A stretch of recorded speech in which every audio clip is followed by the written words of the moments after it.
Hello, my dear learners. Welcome back to your English grammar class. So, in this class, we will move on a new chapter of your English book, that is chapter number 11th, and the name of the chapter is continuous tense. तो ये chapter किसके बारे में होने वाला है?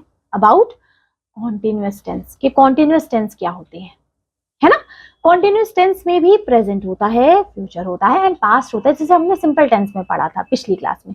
Hope so आपने इससे पहले दैट इज चैप्टर नंबर 10 अच्छे से पढ़ा है, क्योंकि टेंस का एक चैप्टर बाय चैप्टर हम अगर करेंगे ना तो हमें चीजें समझ में आती जाएगी. ठीक है, तो अब इस क्लास में हमने कॉन्टिन्यूअस टेंस के बारे में देखना है कि कॉन्टिन्यूअस टेंस क्या होते हैं.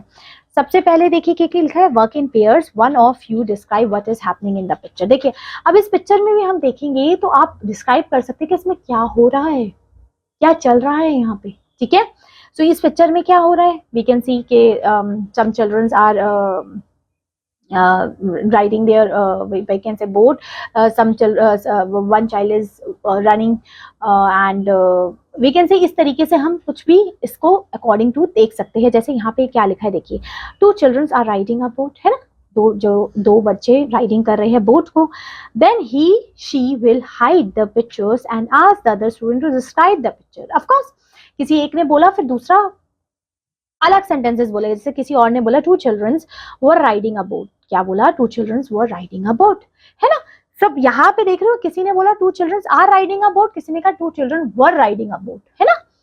सो the pay attention to the structure of the word in bold. जो बोल्ड में है उस पर आप अंडरस्टैंड करिए, उसको समझने की कोशिश करिए. इसमें टेंस चेंज कर दिया, एक ने प्रेजेंट में लिखा, एक ने उसको पास्ट में लिख दिया है. ठीक है, चलिए अब यहाँ पे देखिए आपसे क्या लिखा है. Now imagine yourself as a childrens in the boat, talk about what you will be doing after a boat ride. For example, we will enjoying the swings after boats, है ना. इस तरीके से हम बोल सकते हैं, बट उससे पहले हमें समझना पड़ेगा कि कॉन्टिन्यूअस टेंस क्या होते हैं, कैसे लिखते हैं इनको, प्रेजेंट में क्या होते हैं, पास्ट में क्या होते हैं. ठीक है, देखिए सबसे पहले का continuous tense refer to an ongoing action. Continuous tense में क्या होता है, ऑन गोइंग एक्शन के बारे में बात कर रहा होता है. So continuous tense refer to an outgoing action at a particular time. ठीक है, ये कॉन्टिन्यूअस टेंस में क्या बताते हैं, ऑन गोइंग एक्शन के बारे में बताते हैं कि किसी टाइम पे, किसी पर्टिकुलर टाइम में कौन सा एक्शन हो रहा है, मतलब चल रहा है. ठीक है, it uses a form of be verb. Be verbs यहाँ पे लगती है, क्या लगती है, बी वर्ब्स लगती है. ठीक है, जैसे am, is, are, was, were, will, इस तरीके से लगती है इसमें. ठीक है, followed by a present participle that is ING. Verb के साथ आईएनजी फॉर्म कैसे लगती है, क्या पूरा प्रोसेस होता है. देखिए इसमें भी तीन चीजें होती है, present continuous, past continuous and future continuous. तो ये होती क्या है, present continuous, past and future continuous. Let's see, सबसे पहले देखिए क्या लिखा है आपका, टेंस है, यूसेस है, उसका फॉर्मेशन है एंड एग्जाम्पल लिखा हुआ है. सबसे पहले प्रेजेंट कॉन्टिन्यूअस टेंस क्या होता है, इसका यूसेस क्या होता है. एक्शन हैपनिंग नाउ, जो अभी हो रहा है, जो अभी चल रहा है, प्रेजेंट में काम हो रहा है. ठीक है, फॉर्मेशन क्या होगा उसका, फिर इज, एम, आर के साथ वर्ब की आईएनजी फॉर्म यूज होगी.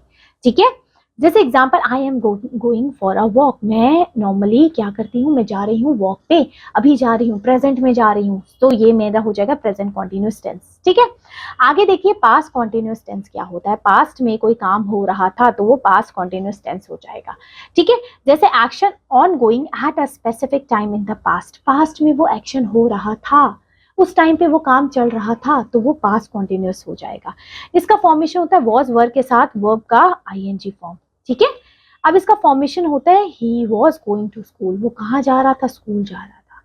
ठीक है, तो वो पास्ट कॉन्टिन्यूअस का एग्जाम्पल हो जाएगा. आगे है फ्यूचर कॉन्टिन्यूअस का क्या एग्जाम्पल होगा, action on going at a specific time in the future. Future में वो काम होगा, एक्शन बता रहा है कि ऑन गोइंग होगा एट अ स्पेसिफिक टाइम में, फ्यूचर में, तो फ्यूचर कॉन्टिन्यूअस टेंस हो जाएगा. विल, शेल के साथ हम वर्ब का आईएनजी फॉर्म यूज करेंगे. ठीक है, अब इसका एग्जाम्पल क्या होगा, he will be going to Germany. वो जाएगी जर्मनी, अभी गई नहीं है, जाएगी, जा रही होगी. ठीक है, तो ये फ्यूचर में बताएगा. सो यहाँ पे ना विल के साथ बी यूज होगा, समझे, इसी में विल के साथ बी यूज होता है, बाकी सब में सिर्फ इज, एम, आर या वॉज वर यूज होगा.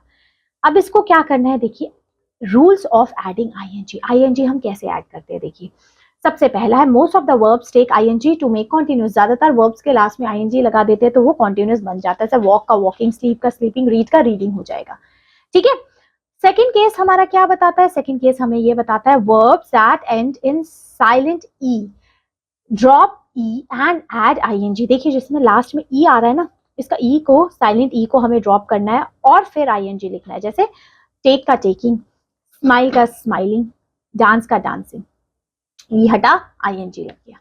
ठीक है, आगे देखते हैं थर्ड वाले केस में हमें क्या बताता है, one syllables verbs that end in a consonant vowels consonant, जिसको हम सीवीसी बोलते हैं, that means consonant vowel consonant, जिसके आगे कॉन्सोनेंट है, बीच में वोवल है, फिर लास्ट में कॉन्सोनेंट है, वो सीवीसी वर्ड्स होते हैं। ठीक है, except X, Y and W, double the final consonant by adding ING. देखो क्या किया, देखिए जिस इसमें है सीवीसी वर्ड है ये, consonant verb, consonant vowel and consonant. ठीक है, अब यहाँ पे देखो क्या किया मैंने, पुटिंग लिख दिया। क्या किया इसमें, इसका जो लास्ट वाला सिलेबल था उसको मैंने डबल कर दिया और आईएनजी लिख दिया। ठीक है, रन का रनिंग हो गया, कट का कटिंग हो गया, रो का रोइंग हो गया, रिलैक्स का रिलैक्सिंग हो गया, ड्राई का ड्राइंग हो गया। ठीक है, यहाँ पे मैंने ING form of the verb लिखा है। ठीक है, आगे फोर्थ केस में क्या बोला है, देखिए verbs that end in I E, जिसके लास्ट में वर्ब के आई ई लगता है, change I E to Y and add I N G. देख रहे हो, जैसे देखो टाई का टाइम, लाई का लाइन, देख रहे हो यहाँ पे आई ई हट गया, आई ई की जगह वाई आया, वाई के बाद आई एन जी आया। पहले वाले हमने केसेस में क्या पढ़ा था कि वाई हट जाता है, वाई हटने के बाद आई ई एस आता है, पर यहाँ पे क्या हो रहा है, आई ई हट जा रहा है और यहाँ पे वाई आ जा रहा है उसकी जगह, जैसे डाई का डाइंग हो गया। सो फिफ्थ केस में हमारा क्या बोला है, वर्ब्स दैट एंड इन ई, जो verbs that end in E double E, जिस वर्ब के लास्ट में डबल ई आ रहा है और वाई ई आ रहा है लास्ट में, तो उसमें क्या लगेंगे, उसमें आईएनजी कैसे लगेगा, देखा, विदाउट ड्रॉपिंग द फाइनल ई। इसमें लास्ट में हमने ई ड्रॉप नहीं करना है, जिसमें डबल ई या वाई ई आ रहा है। ठीक है, ये भी इंपॉर्टेंट चीजें है। ठीक है, कि सिर्फ आई ई आ रहा है, उससे पहले अगर डबल ई और वाई ई नहीं है तो हम लगा देंगे क्या करेंगे, उसमें नहीं हटाएंगे, जैसे एग्री का एग्रीइंग हो जाएगा, डाई का डाइंग हो जाएगा। समझे, ऐसे करना है। तो ये हमारा पार्ट 1 था जिसमें हमने कॉन्टिन्यूअस टेंस को पढ़ा, समझा और देखा। होप सो आपको समझ में आया है कैसे लिखते continuous tense, present continuous tense, past continuous tense and future continuous tense. Clear हुआ है, समझ में आया है? तो ये हमारा पार्ट 1 था। अब मिलते हैं इससे पार्ट 2 में, जिसमें हम करेंगे इसके कुछ क्वेश्चन आंसर्स। ओके, तो see you in the part 2 of this video. तब तक के लिए take care, have a good day, bye bye.